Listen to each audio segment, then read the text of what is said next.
Dears, welcome to Suji's lifestyle. ಹೇಗಿದ್ದೀರಾ? ನೀವೆಲ್ಲರೂ ಚೆನ್ನಾಗಿದ್ದೀರಾ ಅಂತ ಅನ್ನೋದು ನನ್ನ ಭಾವನೆ. ಲಾಸ್ಟ್ ವಿಡಿಯೋ ನಾನು ಹಾಕಿದ್ದೆ, ಮನೆ ಅಂತ ಅನ್ನೋ ಒಂದು ಕಂಫರ್ಟ್ ಝೋನಿಂದ ಹೊರಗಡೆ ಹೋಗಿ ಜೀವನ ಮಾಡುವಂಥ ಪರಿಸ್ಥಿತಿ ಬಂದಿದೆ ಅಂತ ಒಂದು ಟೈಟಲ್ ಹಾಕಿದ್ದೆ. ಸೊ ಅದಕ್ಕೆ ಒಂದು ಕನ್ಕ್ಲೂಷನ್ ಕೊಟ್ಟು ಇವತ್ತಿನ ಬ್ಲಾಗ್ನ ಕಂಟಿನ್ಯೂ ಮಾಡೋಣ. ಸೊ ಇಷ್ಟು ದಿನ ಒಬ್ಬ ಲೈಫ್ ಸ್ಟೈಲ್ ಚಾನಲಲ್ಲಿ ನನ್ನನ್ನು ಒಬ್ಬ ಗೃಹಿಣಿಯಾಗಿ ನೋಡಿದ್ದೀರಾ, ಒಬ್ಬ ಹೌಸ್ ವೈಫ್ ಆಗಿ ನೋಡಿದ್ದೀರಾ, ಅಥವಾ ಒಬ್ಬ ತಾಯಿಯಾಗಿ, ಒಬ್ಬ ಹೆಂಡತಿಯಾಗಿ ನನ್ನ ಕರ್ತವ್ಯನ ನಾನು ಹೇಗೆ ನಿಭಾಯಿಸಿದ್ದೀನಿ ಅದನ್ನು ನಿಮಗೆ ವ್ಲಾಗ್ ಮೂಲಕ ಶೇರ್ ಮಾಡಿದ್ದೀನಿ. ಮಕ್ಕಳನ್ನ ಬೆಳೆಸೋದ್ರಿಂದ ಹಿಡ್ಬೋದು, ಮನೆ ಕೆಲಸ ಮಾಡೋದ್ರಿಂದ ಹಿಡ್ಬೋದು, ಅಡುಗೆ ಇರ್ಬೋದು, ಅಥವಾ ಹಸ್ಬೆಂಡ್ಗೆ ನಾವು ಹೆಗಲು ಕೊಡುವಂಥದ್ದು ಇರ್ಬೋದು, ಪ್ರತಿಯೊಂದು ಕೂಡ ನಾನು ನಿಮಗೆ ಪ್ರತಿಯೊಂದು ಬ್ಲಾಗಲ್ಲೂ ನಿಮಗೆ ಶೇರ್ ಮಾಡಿದ್ದೀನಿ. ತುಂಬ ಜನ ಮೋಟಿವೇಟ್ ಆಗುತ್ತೆ ನಿಮ್ಮನ್ನು ನೋಡಿದ್ರೆ ಅಂತೆಲ್ಲ ಹೇಳ್ತಾ ಇದ್ರಿ. ಹಾಗೆ ಮತ್ತೊಂದು ಹೊಸ ತಿರುವು ಇವಾಗ ನನ್ನ ಜೀವನದಲ್ಲಿ ಬಂದಿದೆ. ಮತ್ತು ಇನ್ನೊಂದಷ್ಟು ಜನ ಹೆಣ್ಮಕ್ಳಿಗೆ ಮೋಟಿವೇಟ್ ಮಾಡಬೇಕು ಅಂತಾರೆ ನನಗೆ ಆಸೆ ಇದೆ. ಅಷ್ಟೇ ಅಲ್ಲ, ಇದೊಂದು ಅನಿವಾರ್ಯ ಕಾರಣ ನಾನಿವಾಗ ಮನೆಯಿಂದ ಹೊರಗಡೆ ಹೋಗ್ತಾ ಇರೋದು. ಡೈರೆಕ್ಟಾಗಿ ಪಾಯಿಂಟಿಗೆ ಬರ್ತೀನಿ, ನಾನು ಸುತ್ತಿ ಬಳಸಿ ಮಾತಾಡೋದು ಬೇಡ. ಇಷ್ಟು ದಿನ ನೀವು ನನ್ನನ್ನು ಮನೆಯಲ್ಲಿ ಗೃಹಿಣಿಯಾಗಿ ನೋಡ್ತಿದ್ರಿ. ಅಟ್ ದ ಸೇಮ್ ಟೈಮ್ ಈಗಾಗಲೇ ನಾವು 3 ವರ್ಷದಿಂದ ಬಿಸ್ನೆಸ್ ಮಾಡ್ತಾ ಇದ್ವಿ. So home made masala business ನಾನು ಏನು ಸ್ಟಾರ್ಟ್ ಮಾಡಿದೆ, ತುಂಬ ಜನಕ್ಕೆ ರೀಚ್ ಆಗಿ ತುಂಬ ಒಳ್ಳೆ ಪ್ರೋತ್ಸಾಹ ಕೂಡ ಸಿಗ್ತಾ ಇತ್ತು. ಸೊ ಈ ಒಂದು ಡಿಸಿಷನ್ ನಾನು ತೊಗೊಳೋದಕ್ಕೆ ಬೇಕಾದಷ್ಟು ಸಮಯ ಕೂಡ ತಗೊಂಡೆ, ನಮ್ಮ ಕಂಪ್ನಿನ ಎಕ್ಸ್ಪ್ಯಾನ್ಷನ್ ಮಾಡೋದ್ರ ಬಗ್ಗೆ. ಸೊ ಇದಕ್ಕೆ ಸುಮಾರು ಕಾರಣಗಳು ಕೂಡ ಇದೆ. ಎಕ್ಸ್ಪ್ಯಾನ್ಷನ್ ಮಾಡಲಿಕ್ಕೆ ಒಂದು ಅನಿವಾರ್ಯ ಕಾರಣ, ಯಾಕಂದರೆ ಮನೆಯಲ್ಲಿ ಈಗಾಗಲೇ ಹಸ್ಬೆಂಡ್ ಸೆಲ್ಫ್ ರಿಟೈರ್ಮೆಂಟ್ ತೊಗೊಂಡ್ಬಿಟ್ಟಿದ್ದಾರೆ. ನಾನು ಇನ್ಮೇಲೆ ಕೆಲಸನೇ ಮಾಡಲ್ಲ, ಇನ್ನೇನು ಕೆಲಸ ಮಾಡಲ್ಲ, ಅಥವಾ ಮಾಡೋರ್ಗೂ ಕೂಡ ಸಪೋರ್ಟ್ ಮಾಡಲ್ಲ ಅನ್ನೋ ರೀತಿಯಲ್ಲಿ ಒಂದು ನಿರ್ಧಾರ ತೊಗೊಂಡಿದ್ದಾರೆ. ಹಂಗಿದ್ಮೇಲಕ್ಕೆ ನಾವು ನಮ್ಮ ಒಂದು ಹೆಣ್ಣಾಗಿ, ಒಬ್ಬ ತಾಯಿಯಾಗಿ ನನ್ನ ಕರ್ತವ್ಯನ ನಾನು ನಿಭಾಯಿಸಬೇಕು. ಅಟ್ ದ ಸೇಮ್ ಟೈಮ್ ಮನೆ ಮೇಲಿರುವಂಥ ಲೋನ್ ಇರ್ಬೋದು, ಪ್ರತಿದಿನದ ಖರ್ಚುಗಳಿರ್ಬೋದು, ಅಥವಾ ಬೆಳೆದಿರುವಂಥ ವಯಸ್ಸಿಗೆ ಬಂದಿರುವಂಥ ಮಕ್ಕಳ ಜವಾಬ್ದಾರಿಗಳು, ನೀವು ಅದನ್ನು ಅರ್ಥ ಮಾಡ್ಕೋಬೇಕು. ವಯಸ್ಸಿಗೆ ಬಂದಿರೋ ಮಕ್ಕಳ ಜವಾಬ್ದಾರಿ ಏನೇನಿರುತ್ತೆ ಅಂತ ಅದನ್ನು ನೀವು ಅರ್ಥ ಮಾಡ್ಕೊಳ್ಳಿ. ಸೊ ಈ ಥರ ಎಲ್ಲ ಜವಾಬ್ದಾರಿಗಳನ್ನು ಮುಗಿಸ್ಬೇಕು ಅಂತಂದರೆ ಒಬ್ಬ ತಾಯಿಯಾಗಿ ನನ್ನ 100% ನಾನು ಕೊಡ್ತಾ ಇದ್ದೀನಿ. ಇಷ್ಟು ದಿನ ಒಬ್ಬ ಗೃಹಿಣಿಯಾಗಿ ನಾನು 100% ಕೊಟ್ಟಿದ್ದೆ. ಎಲ್ಲೂ ಕೂಡ ಯಾವುದೇ ಲೋಪ ಬದಲೇ ಇರೋ ಹಾಗೆ ನಾನು ನೋಡಿಕೊಂಡೆ. ನನ್ನ ಆರೋಗ್ಯನ ನೋಡಿಕೊಂಡು ಮುಂದಿನ ಜರ್ನಿನ ನಾನು ಈಗ ವೃತ್ತಿ ಜೀವನದ ಕಡೆಗೆ ಕರ್ಕೊಂಡು ಹೋಗ್ತಾ ಇದ್ದೀನಿ. ಅದನ್ನು ನಾನು ಟೈಟಲಲ್ಲಿ ಹಾಕಿದ್ದು, ಮನೆಯಿಂದನೂ ಕಂಫರ್ಟ್ ಝೋನಿಂದ ಹೊರಗಡೆ ಬರ್ತಾ ಇದ್ದೀನಿ ಅಂತ ಹೇಳಿ. ಸೊ ಒಂದು ಖುಷಿ ಇದೆ, ನಮ್ಮ ಬ್ರ್ಯಾಂಡ್ನ ಎಕ್ಸ್ಪ್ಯಾನ್ಷನ್ ಮಾಡ್ತಿರೋದು. ಅಷ್ಟೇ ಅಲ್ಲ, ಬೆಂಗಳೂರಲ್ಲಿ ಜೀವನ ಮಾಡೋದಕ್ಕೆ ತುಂಬ ಕಷ್ಟ ಇದೆ. ಮನೆಯವರೆಲ್ಲರೂ ದುಡಿದ್ರೂ ಕೆಲವೊಮ್ಮೆ ಸಾಕಾಗಲ್ಲ ಜೀವನಕ್ಕೆ. ಯಾಕಂದರೆ ಅದೇ ಥರ ಲೈಫ್ ಸ್ಟೈಲ್ ಇರುತ್ತೆ, ಅದೇ ಥರ ಒಂದು ಕರ್ತವ್ಯಗಳಿರುತ್ತೆ, ಅದೇ ಥರ ಖರ್ಚು ಇರುತ್ತೆ. ಸೊ ಎಲ್ಲನೂ ನಾವು ಬ್ಯಾಲೆನ್ಸ್ ಮಾಡಲೇಬೇಕಾಗುತ್ತೆ. ಹಂಗಂತ ಹೆದರ್ಕೊಂಡು ಜೀವನ ಮಾಡೋಕ್ಕಾಗಲ್ಲ ಅಂತ ಹೆದರ್ಕೊಂಡು ಓಡೋಗೋಕ್ಕೂ ಆಗಲ್ಲ. ಬಂದಿರುವಂಥ ಅಷ್ಟು ಒಂದು ಪ್ರಾಬ್ಲಮ್ಸ್ನ ಫೇಸ್ ಮಾಡಲೇಬೇಕು. ಮೇ ಬಿ ಇನ್ನೂ ಒಂದಷ್ಟು ಜನ ಮನೇಲಿರುವಂಥ ಹೆಣ್ಮಕ್ಳಿಗೆ ಇನ್ನೂ ಒಂದಷ್ಟು ಮೋಟಿವೇಟ್ ಸಿಗ್ಬೋದು, ನಾವು ಈ ಥರ ಹೋಗಿ ಕೆಲಸ ಮಾಡಬೇಕು ಅಂತನೋ ಒಂದು ಉತ್ಸಾಹ ಸಿಗ್ಬೋದು ಅಂತನೋ ಕಾರಣಕ್ಕೆ ನನ್ನ ಜೊತೆಗೆ ನಿಮ್ಮನ್ನು ಕೂಡ ಬ್ಲಾಗಲ್ಲಿ ಕರ್ಕೊಂಡು ಹೋಗೋದಕ್ಕೆ ಇಷ್ಟಪಡ್ತೀನಿ. ಕೈಲಾಗದಷ್ಟು ಕೆಲಸ ಮಾಡ್ತಾ ನಾವು ಕೂಡ ಮುಂದಿನ ಜೀವನನ ಯಾರಿಗೂ ಕೈ ಚಾಚದಲ್ಲೇ ಇರೋ ಹಾಗೆ ನಮ್ಮ ಖರ್ಚಿಗೆ ಬೇಕಾಗುವಷ್ಟು ನಾವು ಕೂಡ ದುಡಿಬೋದು ಅಂತ ಅನ್ನೋದನ್ನು ನಾನು ನಿಮಗೆ ತೋರಿಸ್ಕೊಡೋಕ್ಕೆ ಇಷ್ಟಪಡ್ತೀನಿ. ಈಗಾಗಲೇ ತುಂಬ ಜನ, ನಾನು 3 ವರ್ಷದಿಂದ ಬಿಸ್ನೆಸ್ ಮಾಡ್ತಿರೋವಾಗ್ಲಿಂದನೇ ಎಷ್ಟೋ ಜನ ಹೇಳ್ತಾರೆ, ನಿಮ್ಮ ಥರ ನಾವು ಏನಾದ್ರು ಮನೆಯಿಂದ ಮಾಡಬೇಕು ಅಂತ ಅಂದ್ಕೊಂಡಿದ್ದೀವಿ ಅಂತನವರಿಗೆ ಖಂಡಿತ ಹೇಳ್ತೀನಿ, ನೀವೇನಾದ್ರು ಮಾಡಬೇಕು ಅಂತ ಅಂದ್ಕೊಂಡಿದ್ರೆ ಸ್ಟಾರ್ಟ್ ಮಾಡಿದ್ರೆ ನಿಮಗೆ ಮುಂದೆ ಬರುವಂಥ ಹೆಜ್ಜೆಗಳನ್ನ ಇಡಲಿಕ್ಕೆ ಈಸಿ ಆಗುತ್ತೆ. ಇನ್ನು ಯೋಚನೆ ಮಾಡ್ತಾ ಇದ್ರೆ ನಾವು ಮುಂದೆ ಹೋಗೋಕ್ಕಾಗೋದೇ ಇಲ್ಲ. ಅಟ್ ದ ಸೇಮ್ ಟೈಮ್ ಬೇಕಾದಷ್ಟು ನಮಗೆ ಒಂದು ಫ್ರೀಡಮ್ ಸಿಗುತ್ತೆ. ಫೈನಾನ್ಷಿಯಲ್ ಫ್ರೀಡಮ್ ಇರ್ಬೋದು, ಅಥವಾ ಯಾವುದೋ ಒಂದು ಸಣ್ಣ ಪುಟ್ಟ ಖರ್ಚಿಗಾದರೂ ನಾವು ದುಡಿತಾ ಇದ್ರೆ ಇನ್ನೊಬ್ಬರು ಮುಂದೆ ಕೈ ಚಾಚೋ ಹಾಗಿರಲ್ಲ.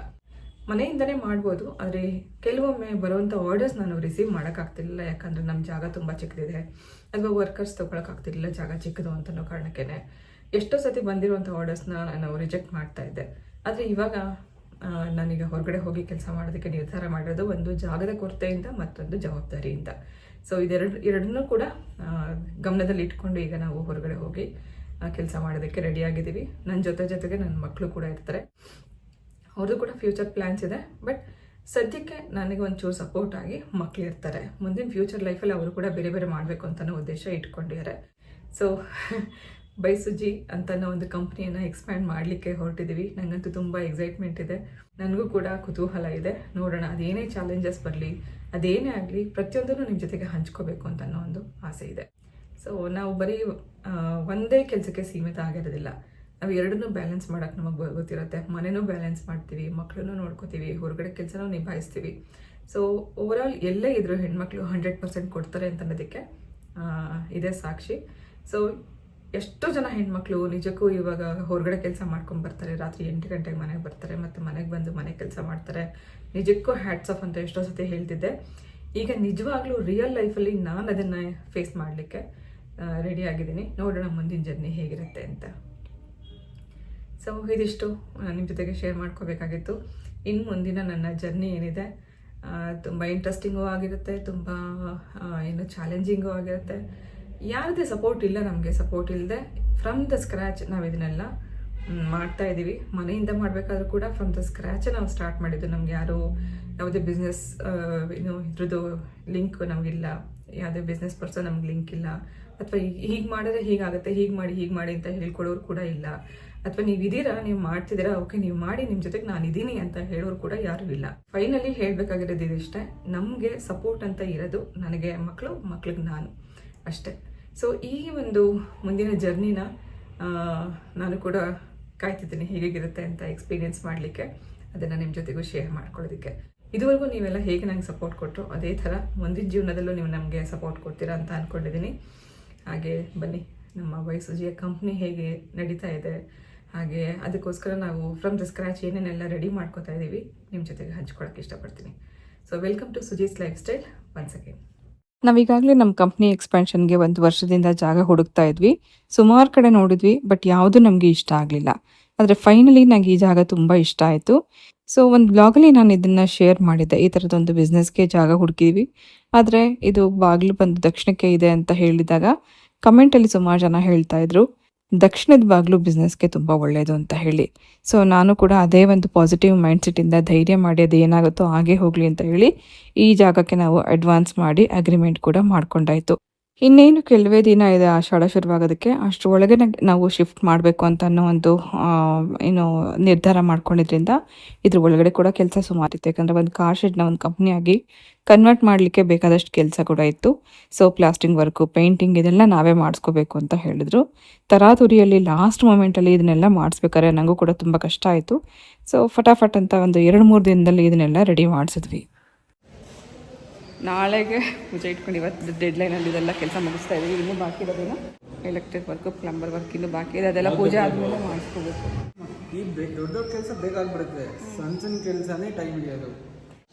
ಇದಕ್ಕೂ ಕೂಡ 2-3 ದಿನ ಟೈಮ್ ತಗೋತು ಪ್ಲಾಸ್ಟಿಂಗಿಗೆ. ಪೇಂಟಿಂಗ್ ಎಲ್ಲ ಬೇಗನೆ ಆಯಿತು, ಇವತ್ತು 1 ದಿನದಲ್ಲಿ ಮುಗಿಸಿದ್ರು. ಆಮೇಲೆ ಇನ್ನೇನಿದೆ ಮೇನ್ ಶಿಫ್ಟಿಂಗ್, ಇವಾಗ ಮಷಿನ್ಸ್ ಎಲ್ಲ ಇಲ್ಲಿ ಇಡೋದು ಮತ್ತು ಅಲ್ಲಿರೋದೆಲ್ಲ ತೊಗೊಂಬಂದು ಇಲ್ಲಿ ಆರ್ಗನೈಸ್ ಮಾಡೋದೆ ಸ್ವಲ್ಪ ಟೈಮ್ ತೊಗೊಳುತ್ತೆ. ಸೊ ಈ ವೀಕೆಂಡ್ವರೆಗೂ ಇದನ್ನೆಲ್ಲ ನಿಧಾನಕ್ಕೆ ಮುಗಿಸ್ಕೋಬೇಕು. ನಾಳೆ ಫಸ್ಟ್ ಪೂಜೆ ಮುಗಿಸ್ಬಿಟ್ಟು ಆನಂತರ ಶಿಫ್ಟಿಂಗ್ ಕೆಲಸ ಎಲ್ಲ ಮಾಡಬೇಕು. ಮಷಿನ್ಸ್ನ ಬಿಟ್ಟು ಮಿಕ್ಕಿದ ಎಲ್ಲ ಥಿಂಗ್ಸ್ನು ನಾವು ಅವತ್ತೇ ರಾತ್ರಿ ಶಿಫ್ಟ್ ಮಾಡಿದ್ವಿ. ಯಾಕಂದರೆ ನಾಳೆ ಬೆಳಗ್ಗೆ ಪೂಜೆ ಅಂದರೆ ನಾನು ಮಸಾಲ ಐಟಮ್ಸ್ ಎಲ್ಲ ಇಟ್ಟು ಪೂಜೆ ಮಾಡಬೇಕು ಅಂತ ಅಂದ್ಕೊಂಡಿದ್ದೆ.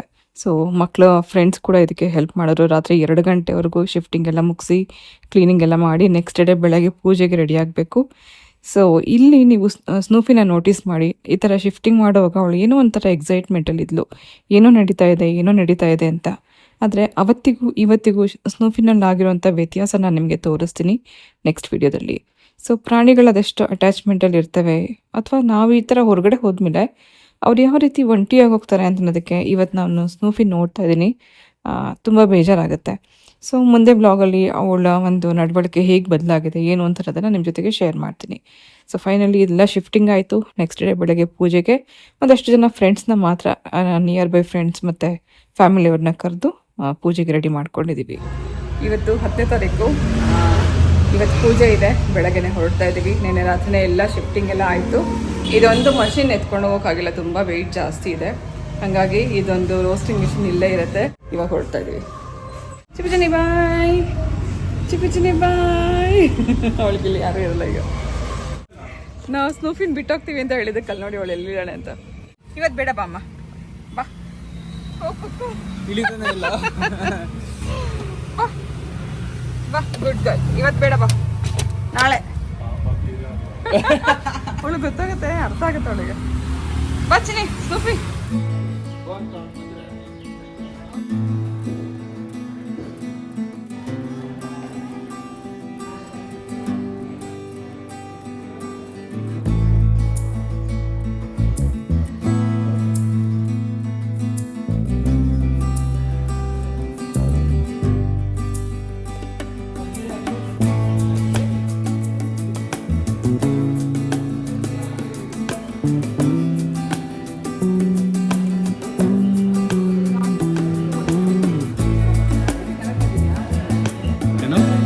ಕೇಸರಿಬಾತ್, ಅದು ಖರಾಬಾತ್, ಇದು ಕಾಫಿ.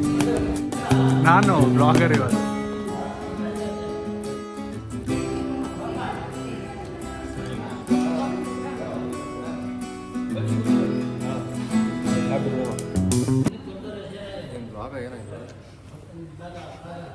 ಬ್ಲಾಗಪ್ಪ.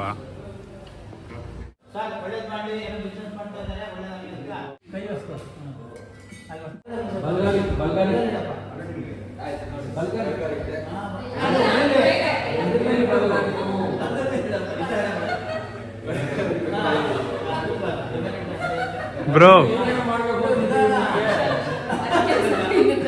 ಐಕ್ಯೂ ಅಲ್ಲಿ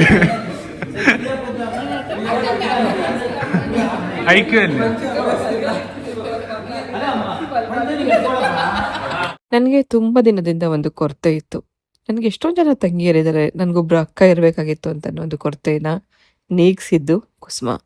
ಸೊ ಈ ಕುಸುಮ ಯಾರು ಅಂತಂದರೆ, ನಾನು ಯೂಟ್ಯೂಬ್ ಶುರು ಮಾಡಿದ್ಮೇಲೆ ಕಮೆಂಟ್ ಮೂಲಕ ಪರಿಚಯ ಆಗಿ ವಾಟ್ಸಪ್ಪಲ್ಲಿ ಟೆಕ್ಸ್ಟ್ ಮಾಡ್ತಾ ಇದ್ದಂಥ ಕುಸುಮನ ಇವತ್ತು ನನ್ನ ಅಕ್ಕನ ಸ್ಥಾನದಲ್ಲಿ ನಿಂತ್ಕೊಂಡು ಇವತ್ತು ಪೂಜೆಗೆಲ್ಲ ರೆಡಿ ಮಾಡಿಕೊಟ್ರು. ಸೊ ಸಂಬಂಧನೇ ಆಗಬೇಕು ಅಂತ ಏನಿಲ್ಲ, ಪ್ರೀತಿ ವಿಶ್ವಾಸ ತೋರಿಸುವಂಥ ಪ್ರತಿಯೊಬ್ಬರು ನಮಗೆ ಸಂಬಂಧಿಕರು ಅಂತಲೇ ಹೇಳ್ಬೋದು. ಅದೆಷ್ಟು ಪ್ರೀತಿಯಿಂದ ನಮ್ಮನ್ನು ಮಾತಾಡಿಸ್ತಾರೆ. ಸೊ ACP ಅನುಷಾ ಅವ್ರನ್ನ ನಾನು ವಿಡಿಯೋದಲ್ಲಿ ತೋರಿಸಿದ್ದೆ, ಆದರೆ ಅವ್ರ ತಾಯಿನ ತೋರಿಸಿರ್ಲಿಲ್ಲ ಅಂತ ಅನ್ಕೋತೀನಿ. ಸೊ ಇವತ್ತು ಬೆಳಗ್ಗೆನೇ ನನಗೆ ಪೂಜೆಗೆ ಎಲ್ಲ ರೆಡಿ ಮಾಡ್ಕೊಡೋದಿರ್ಬೋದು, ರಾತ್ರಿ ಮಲಗೋದಕ್ಕೆ ಮುಂಚೆ ಒಂದು ಕಾಲ್ ಮಾಡಿದೆ, ಕುಸುಮ ಈ ಥರ ಬೆಳಗ್ಗೆ ಪೂಜೆ ಇಟ್ಕೊಂಡಿದ್ದೀನಿ ಅಂತ. ಸೊ ನಾವು ಬರೋಷ್ಟರಲ್ಲಿ ಕರೆಕ್ಟಾಗಿ ಬೆಳಗ್ಗೆ ಅವರು ಬಂದರು, ಜೊತೆಲಿ ನಿಂತ್ಕೊಂಡು ಪೂಜೆಗೆಲ್ಲ ಅನುಕೂಲ ಮಾಡಿಕೊಟ್ರು. ಅದೆಷ್ಟು ಪ್ರೀತಿ ತೋರಿಸ್ತಾರೆ ಅಂತಂದರೆ, ನಿಜವಾಗ್ಲೂ ಸಂಬಂಧಿಕರು ಇದ್ದರೂ ಅಷ್ಟು ಪ್ರೀತಿ ತೋರಿಸ್ತಿಲ್ವೇನೋ, ಒಬ್ಬ ಸ್ವಂತ ಅಕ್ಕ ಇದ್ದಿದ್ರು ಇಷ್ಟು ಪ್ರೀತಿ ತೋರಿಸ್ತಿಲ್ವೇನೋ ಅಂತ ಒಂದು ಪ್ರೀತಿ ತೋರಿಸೋವಂಥ ಮನೋಭಾವನೆ ಇರುವಂಥ ಕುಸುಮ ನಂಗೆ ಇವತ್ತು ಸಿಕ್ಕಿರೋದು ನಂಗೆ ನಿಜಕ್ಕೂ ಪುಣ್ಯ. ಸೊ ನನ್ನ ಅಕ್ಕನ ಸ್ಥಾನದಲ್ಲಿ ನಿಂತ್ಕೊಂಡು ಈ ಮಿಷನ್ ಕೂಡ ಬಂದಾಗ ಅವ್ರು ಎಷ್ಟು ಖುಷಿಪಟ್ಟರು ಗೊತ್ತಾ, ಚಪ್ಪಾಳೆ ತಟ್ಕೊಂಡು ಖುಷಿಪಟ್ಟರು. ಸೊ ಈ ಮಿಷನ್ ನಾನು ಕೊಯಂಬತ್ತೂರ್ಗೆ ಹೋಗಿದ್ದಾಗ ಆರ್ಡ್ರ್ ಮಾಡಿ ಬಂದಿದ್ದೆ. ಕರೆಕ್ಟ್ ಪೂಜೆ ಟೈಮ್ಗೆ ನಮಗೆ ಬೇಕು ಅಂತ ಹೇಳಿದ್ದೆ, ಅದೇ ಸಮಯಕ್ಕೆ ಬಂತು. ನಂತರ ಹಾಲು ಉಗ್ಸಿದಾಗಲಿ ಪೂಜೆ ಮಾಡಿದಾಗಲಿ ಪ್ರತಿಯೊಂದಕ್ಕೂ ಎಲ್ಲದಕ್ಕೂ ಕುಸುಮ ನಿಂತ್ಕೊಂಡು ನನಗೆ ಹೆಲ್ಪ್ ಮಾಡಿದ್ರು. ಸೊ ಈ ಸೋಷಿಯಲ್ ಮೀಡಿಯಾ ಪ್ಲ್ಯಾಟ್ಫಾರ್ಮ್ ಅಂತ ಅನ್ನೋದು ಅದೆಷ್ಟು ಸಂಬಂಧಗಳನ್ನು ಬೆಸಿಗೆ ಹಾಕುತ್ತೆ ಅಂತ ಅನ್ನೋದಕ್ಕೆ ಇದೇ ಸಾಕ್ಷಿ.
ಮೈನು 3 ಜನ ಫ್ರೆಂಡ್ಸ್ ಇದ್ರು, ಚೈತ್ರ, ಪೂಜಾ ಮತ್ತೆ ಪ್ರಿಯಾ. ಇದಕ್ಕೆ ಮುಂಚೆ ನೀವು ನೋಡಿದ್ದೀರಾ.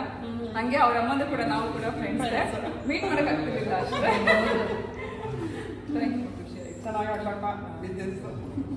That is Manu. He's almost 3-4 years ಇಂದ ಪರಿಚಯ. 2 years ನಾನು ಟ್ರೈನಿಂಗ್ ಮಾಡಿದ್ರು. ನಾನು ಹೆಂಗೆ ಸಣ್ಣಗಿದ್ದೆ, ₹1 ಪೇ ಮಾಡಿಲ್ಲ ಇದುವರೆಗೂ. I paid with my friendship. Anyway, this is NG, real friend. This is Kushal, man. That's college friend. I've had one of the best memories, one of the worst memories, everything with him. They're all good guys. ನಮ್ಮದೇ responsibilities ಇದೆ. Okay. So ನಿನ್ನೆ shift ಮಾಡೋಕ್ಕೆ ಎಷ್ಟು help ಮಾಡಿದ್ದು. ಇವತ್ತು celebrity ಒಂದು ಕಡೆ ಹೋಗಿ ಟೇಪ್ ಕಟ್ ಮಾಡಿ ಜಿಮ್ಮಲ್ಲಿ ಇವಾಗ ತಾನೇ ಬಂದರು ಲೇಟಾಗಿ. ಎಲ್ಲ ಫಸ್ಟ್ ಟೈಮ್ ಎಕ್ಸ್ಪೀರಿಯನ್ಸ್. ಹೆಂಗಿತ್ತಮ್ಮ ಚೆನ್ನಾಗಿತ್ತು. ಫಸ್ಟ್ ಟೈಮ್ ಟೇಪ್ ಕಟ್ ಮಾಡಿದ್ದು. ನಾನು ಹೋಗೋದ ಬೇಡವಾ ಅಂತ ಇದ್ದೆ, ತಿರ್ಗಾ ಪಾಪ ಬೆಳಿಗ್ಗೆ. ನಾನು ಇವಾಗ ಏನಕ್ಕೆ ವಿಡಿಯೋ ಮಾಡ್ತಿದ್ದೀನಿ ಅಂದರೆ, ಎಲ್ಲ ಆಲ್ಮೋಸ್ಟ್ ಇಲ್ಲಿ ಕ್ರಿಯೇಟರ್ಸ್ ಇದ್ದಾರೆ. ನಮ್ಮ ಕಂಪನಿ ಓಪನಿಂಗಿಗೆ ಎಷ್ಟು ಜನ ಕ್ರಿಯೇಟರ್ಸ್ ಇದ್ದಾರೆ, ಎಲ್ರದ್ದು ಇಂಟ್ರೊಡ್ಯೂಸ್ ಮಾಡಬೇಡ ಒಂದು ಸರ್ತಿ. ಸೊ ಫಸ್ಟ್ ನೀವೇನು ಮಾಡ್ತೀರಾ? ಅವರಿಗೆ ಹಾಂ ಇವ್ರು ಕ್ರಿಯೇಟರ್ ಅಲ್ಲ will student. Be a creator ಒಂದು ಪಾಯಿಂಟಲ್ಲಿ. ಹಾ. ಸ್ವಲ್ಪ ಸ್ಟೆಬಿಲಿಟಿ ಬರುತ್ತೆ ಆಮೇಲೆ. ಹಾಂ ಸೊ ಇವರೊಬ್ಬರು ಇನ್ನೂ ಸ್ಟಡಿ ಮಾಡ್ತಿದ್ದಾರೆ. ಆಮೇಲೆ ನೆಕ್ಸ್ಟ್ ನಾನು ಸ್ಟಡಿ ಮಾಡ್ತಿದ್ದೀನಿ. ವಾಟ್ ಎಲ್ಸ್ ಕಡೆ ನಾನು ಸ್ಟಡಿ ಮಾಡ್ತಿದ್ದೀನಿ ಬೇರೆ ಎಜುಕೇಷನ್ಗೆ ಅಷ್ಟೇ. ಪ್ಲಸ್ ಇದೊಂದು ಹೆಲ್ಪಿಂಗ್ ವಿತ್ ಎನ್ ಜಿ. ನಾನು ಸ್ಟಡಿ ಮಾಡ್ತೀನಿ. ಆ್ಯಕ್ಚುಲಿ ಎನ್ ಜಿದು ಚಾನಲ್ ಇದೆ, ಇದು ಏನೋ ಪೇಜ್ ಇದೆ ಇನ್ಸ್ಟಾಗ್ರಾಮಲ್ಲಿ, ತುಂಬ ಚೆನ್ನಾಗಿ ವಿಡಿಯೋಗ್ರಫಿ ಮಾಡ್ತಾರೆ. ಇವತ್ತು ಕೂಡ ನಮ್ಮದು ವಿಡಿಯೋಗ್ರಫಿ ಮಾಡಿದರು ಪ್ರಿಯನ್ ಫ್ರೆಂಡ್ ಜೊತೆಗೆ. Page N G diaries. N G diaries ಅಂತ ಪೇಜ್ ಇದೆ, ಫಾಲೋ ಮಾಡಿ. ಏನಾದ್ರು ವಿಡಿಯೋ ಬೇಕು ಅಂದರೂ ಕೂಡ ಅವ್ರು ಮಾಡ್ಕೊಡ್ತಾರೆ ಅಲ್ಲಮ್ಮ. ನಾನು ಕೂಡ ಸ್ಟಡಿ ಮಾಡ್ತಾ ಇದ್ದೀನಿ. ಸ್ಟಡಿ ಮಾಡ್ತಿದ್ದೀರಾ? ಕ್ಯಾಟ್ ಎಕ್ಸಾಮ್ ಪ್ರಿಪೇರ್ ಆಗ್ತಾ ಇದ್ದೀನಿ. ವಿತ್ ದಟ್ ನಂದು ಪೇಜ್ ಇದೆ ಕೋಚ್ ಬೈ ಮನು ಅಂತ. ಫಿಟ್ನೆಸ್ ಕಂಟೆಂಟ್ ಮಾಡ್ತೀನಿ, ನಾನು ಫಾಲೋ ಮಾಡ್ತೀನಿ. ಹಾಗೆ ಇಲ್ಲಿ ನೋಡಿ ಲೇಡೀಸ್ ಗ್ರೂಪ್ ಇದೆ, ಎಲ್ಲರೂ ಕೆಲಸ ಮಾಡ್ತಿದ್ದಾರೆ. ಇವ್ರು ಯಾರು ಮನೇಲಿರೋರಲ್ಲ, ಎಲ್ಲರೂ ಕೆಲಸ ಮಾಡ್ತಾರೆ. ಹಾಯ್ ಪುಟ್ಟಿ. ಹೇಳಪ್ಪ. ನಾನು makeup artist, makeup with Pooja Das ಅಂತ ನನ್ನ page. So if have any like events ಯಾವುದಾದ್ರೂ ಇದ್ದರೆ, ಮದುವೆ ಇವೆಂಟ್ಸ್, ಯಾವುದೇ ಇವೆಂಟ್ಸ್ ಆದ್ರೂ you want a makeup artist, you can just check my page and ಇಷ್ಟ ಆದರೆ you can just DM. Follow ಮಾಡಿ ಪೇಜನ್ನು. ಮೇಕ್ ಓವರ್ ವಿತ್ ಪೂಜಾ ಅಂತ ಪೇಜ್ ಹೆಸರಿದೆ. ತುಂಬ ಚೆನ್ನಾಗಿ ಮೇಕಪ್ ಮಾಡ್ತಾರೆ. ನಾನು ಕೂಡ ಫಾಲೋ ಮಾಡ್ತಾ ಇದ್ದೀನಿ, ನಾನು ಕೂಡ ನೋಡ್ತಿರ್ತೀನಿ. ಹಾಗೆ ಇವ್ರು ಅವರಮ್ಮ ಇಂದು ಅಂತ. ನಂದು ಹಿಂದೂ ಸ್ಕೈ ರುಚಿ ಅಂತ ನಂದು ಚಾನಲ್ ಇದೆ. ನಂದು ಇನ್ಸ್ಟಾಗ್ರಾಮ್ ಇದೆ, ಇನ್ಸ್ಟಾಗ್ರಾಮ್ ಇದೆ, ಯೂಟ್ಯೂಬ್ ಇದೆ. ನೋಡಿ ಎಲ್ಲ ಥರನೂ ಅಡುಗೆ ಮಾಡಿ ಹಾಕ್ತೀನಿ. ತುಂಬ ಚೆನ್ನಾಗಿ ಮಾಡ್ತಾರೆ. ಸೊ ಅಮ್ಮ ಮಗಳು ಇಬ್ಬರು ಇವತ್ತು ನಮ್ಮ ಫ್ಯಾಕ್ಟ್ರಿ ಪೂಜೆಗೆ ಬಂದಿದ್ದಾರೆ. ಆಯ್ತು ಚಿನ್ನಿ. ನಾನು ವೈಸುಜಿ CEO. Actually CEO. ಸೊ ಇವಾಗ ನಮ್ಮ ಬಿಸ್ನೆಸ್ನೆಲ್ಲ ಮೇಂಟೈನ್ ಮಾಡ್ತಿರೋದು, ಅದೆಲ್ಲ ನೋಡ್ತಾ ಇರೋದು ಪ್ರತಿಯೊಂದು ಇವಾಗ ಹರ್ಷಿತ್ ಮತ್ತು ಪ್ರಿಯಾ ಜೊತೆಗೆ. ಪ್ರಿಯಿಂದ ಜಾಸ್ತಿ ಟೈಮ್ ಇಲ್ಲಿ ಇರುತ್ತೆ. ಮೋಸ್ಟ್ ಆಫ್ ದ ಟೈಮ್ ನೀವು ಇಲ್ಲಿಗೆ ಬಂದರೆ ಪ್ರಿಯಾ ಸಿಗ್ತಾಳೆ. ಇದು ಶ್ವೇತಾ, ನನ್ನ ತಮ್ಮನ ಹೆಂಡತಿ. ಹೇಳ್ಬಿಟ್ಟು. ಹಾಂ, ಪಾರ್ಲರ್ ಇದೆ, ಮತ್ತು ಅವರು ಕೂಡ ಮೇಕಪ್ ಆರ್ಟಿಸ್ಟ್. ಆಮೇಲೆ ಮನೇನು ನೋಡಿಕೊಂಡು ಇದನ್ನೆಲ್ಲ ಮಾಡ್ತಿದ್ದಾರೆ. ಸೊ ಆನ್ಲೈನ್ ಇಲ್ಲ, ಇದು ಬರೀ ಆಫ್ಲೈನ್ ಕಸ್ಟಮರ್ ಮಾತ್ರ. ಶಾಪ್ ಇಟ್ಕೊಂಡಿದ್ದಾರೆ. All the best. All the best. So dears, ಇದು ಇವತ್ತಿನ ವ್ಲಾಗ್ ಆಗಿತ್ತು. ಹಾಗೆ ಕೊನೆಯದಾಗಿ ನಿಮ್ಮೆಲ್ಲರಿಗೂ ಮತ್ತೊಮ್ಮೆ ಥ್ಯಾಂಕ್ ಯು ಹೇಳ್ತೀನಿ. ಇದುವರೆಗೂ ಸಪೋರ್ಟ್ ಮಾಡ್ತಾ ಇದ್ದೀರಾ, ಮುಂದೆ ಕೂಡ ಇದೇ ರೀತಿ ಸಪೋರ್ಟ್ ಮಾಡಿ ಅಂತ ಕೇಳ್ತಾ, ಇವತ್ತಿನ ಈ ವ್ಲಾಗ್ ಜೊತೆಗೆ ನಾನು ಹೊರಡ್ತಾ ಇದ್ದೀನಿ. ಮತ್ತೊಂದು ಇಂಟ್ರೆಸ್ಟಿಂಗ್ ವ್ಲಾಗ್ ಜೊತೆಗೆ ನಿಮ್ಮನ್ನು ಮೀಟ್ ಮಾಡ್ತೀನಿ. ಸೊ ನಮ್ಮ ಬೈಸುಜಿ ಇನ್ಸ್ಟಾಗ್ರಾಮ್ ಪೇಜ್ನ ಕೂಡ ಫಾಲೋ ಮಾಡ್ತಾ ಇರಿ. ಪ್ರತಿದಿನ ನಾವಲ್ಲಿ ವಿಡಿಯೋ ಹಾಕ್ತಾ ಇರ್ತೀವಿ. ಹೋಗ್ಬರ್ಲಾ?